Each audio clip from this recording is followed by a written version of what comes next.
그때 예수님께서 고향에 가시어 회당에서 사람들을 가르치셨다. 그러자 그들은 놀라서 이렇게 말하였다. 저 사람이 어디서 저런 지혜와 기적의 힘을 얻었을까? 저 사람은 목수의 아들이 아닌가? 그의 어머니는 마리아라고 하지 않나? 그리고 그의 형제들은 야고보, 요셉, 시몬, 유다가 아닌가? 그의 누이들도 모두 우리와 함께 살고 있지 않은가? 그런데 저 사람이 어디서 저 모든 것을 얻었지? 그러면서 그들은 그분을 못마땅하게 여겼다. 그러자 예수님께서 그들에게 이르셨다. 예언자는 어디에서나 존경받지만 고향과 집안에서만은 존경받지 못한다. 그리고 그들이 믿지 않으므로 그곳에서는 기적을 많이 일으키지 않으셨다. 주님의 말씀입니다.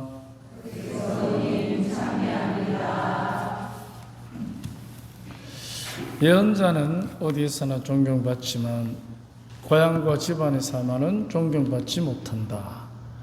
이 말씀에 깔려있는 주님의 뜻은 우리가 자기 자신은 물론이고 다른 사람을 바라볼 때 우리는 고향의 입장에서 많이 쳐다봅니다. 고향. 그가 누구고 어떤 일을 하고 누구의 아들이고 그래서 우리가 심지어 자기 자신도 우리는 그렇게 많이들 봅니다. 고향의 입장에서. 그러면 이제 고향의 입장에서 보면 그것은 사람 자체를 인간관계 속에 한정지우는 것입니다.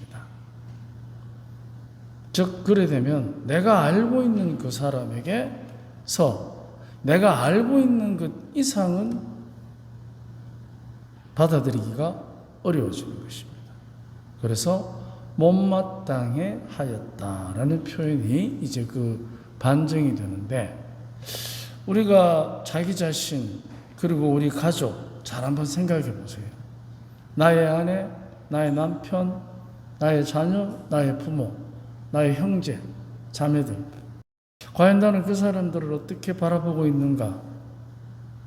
못마땅하게. 왜 그러면 못마땅하게 바라보느냐? 내가 못나서 부족해서 그거보다도 내가 왜 못마땅하게 생각할까? 이유가 다 있을 것입니다. 그런데 내가 그 사람에 대해서 못마땅하게 생각하는 것들을 못마땅하게 여겨질 때마다 한 번씩 적어 보십시오. 계속해서 못마땅한 것을. 그런데 그 못마땅한 것을 계속 적으면 나중에 되면 그 짓을 내가 하고 있습니다. 내가 다른 사람에 대해서 못마땅하게 여기는 그 짓을 내가 하고 있는 거예요. 그러니까 어떻게 됩니까? 알고 있는 거예요. 그런데 우리들이 그 당대 상대에 대해서 못마땅하게 여기는 거, 그 근거가 어디에 있을까? 그 못마땅하게 여기게 되는 원인. 아마도 그것은 질투일 수도 있고 시기일 수도 있고 여러 가지가 있겠지만 그러나 근본적으로 그 못마땅하게 여기는 이면에는 내가 나 자신에 대해서 못마땅하다는 반증도 됩니다. 내가 내 자신을 지금 있는 그대로 받아들이지 못하고 못마땅하게 여길 때도 있다는 것입니다. 그러면 우리가 사람에 대해서 못마땅하게 여기는 것, 그 이유는 그 무엇보다도 자기 자신을 있는 그대로 받아들이지 못하기 때문일 것입니다. 있는 그대로. 그럼 있는 그대로 받아들인다는 것은 스스로를 낮추어서 생각하는 것, 그것은 겸손한 인정입니다. 그런데 낮추어 생각하지 않고 우리가 우리 자신들을 대부분 높여 생각합니다. 높여서. 그래서 이기적인 교만, 거기에서부터 나오는 자기에 대한 기대감이 우리에게는 항상 살아 있습니다.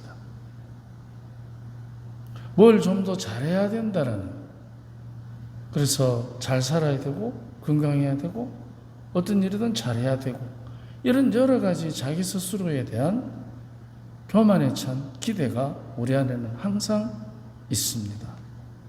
그러면 그 교만은 어디에서부터 오느냐? 지금까지 내가 하고 싶은 대로 하는 것에 굉장한 초점을 맞춘 결과입니다. 비록 내가 지금 하고 싶은 대로 못한다고 느끼더라도 항상 내가 하고 싶은 대로 뭔가를 하고 싶은 강한 욕구가 우리 안에 있기 때문에, 그래서 내가 원하는 대로 되어야 하는 것입니다. 그런데 우리가 내가 원하는 대로 되는 것에 집중하게 되면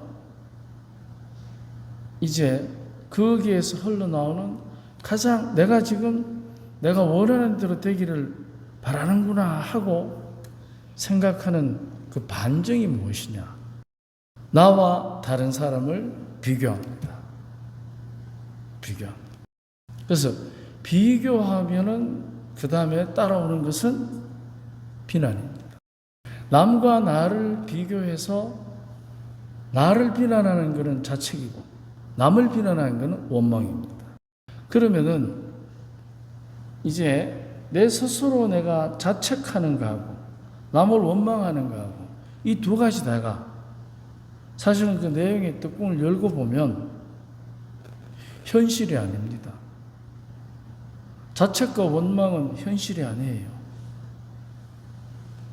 그럼에도 불구하고 우리가 그렇게 하게 되는 것은 내 안에서부터 내가 원하는 대로 뭔가를 해야 되고 이루어져야 한다는 것에 대한 우리 자신들의 교만한 선택들이 이제 쌓인 결과로 우리 안에 나의 현실에 대한 있는 그들의 인정보다는 늘 교만한 비교를 하게 되는 것입니다. 그렇다면 내가 있는 그대로를 나를 받아들이게 되면 이제 거기에서 한 가지 흘러나오는 삶의 활력이 있습니다. 내가 있는 그대로의 나를 인정하고 내 안에서부터 내 스스로에 대한 겸손한 인정이 자꾸만 자라게 됩니다.